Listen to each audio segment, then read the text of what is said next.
Le Syntec numérique est la chambre professionnelle qui regroupe les entreprises du numérique. C'est-à-dire que vous avez d'une part une action économique, dans le sens où nous représentons la profession auprès des pouvoirs publics, expliquer ce qu'est la transformation numérique, la modernisation de l'État. C'est donc un outil d'information, de pédagogie vis-à-vis des pouvoirs publics du pays.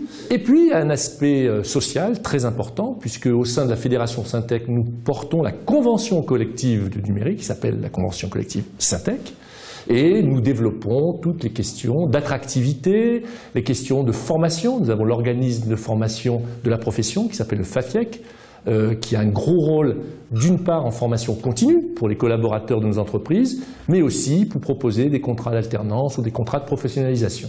L'EPITA me demande d'être le parrain, c'est une preuve de confiance, d'estime, et je me dois de répondre favorablement. Ensuite, c'est un plaisir.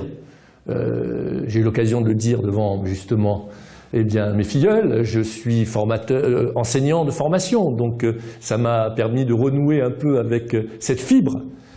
Et puis, je crois qu'il est très important que la profession du numérique s'engage, donne des idées, montre la voie, ouvre des perspectives.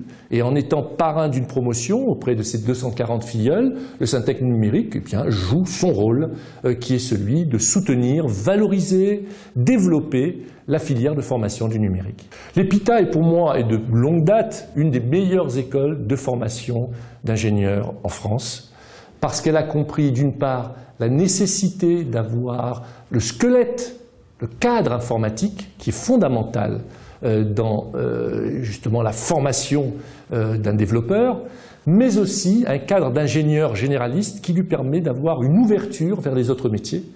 Or, nous savons, avec la transformation numérique que notre pays, que l'humanité est en train de vivre, eh bien, cette double de compétences devient essentielle et l'EPITA, en l'occurrence, a parfaitement intégré cela dans la formation. Le premier conseil que je peux donner à un étudiant d'EPITA, c'est de partir à l'étranger. Oui, parce que évidemment, je ne veux pas que nos jeunes, nos étudiants partent à l'étranger par défaut, par l'échec de notre système, mais qu'ils partent pour se faire une idée, pour se former, pour s'ouvrir. Eh bien, c'est un complément de formation absolument indispensable.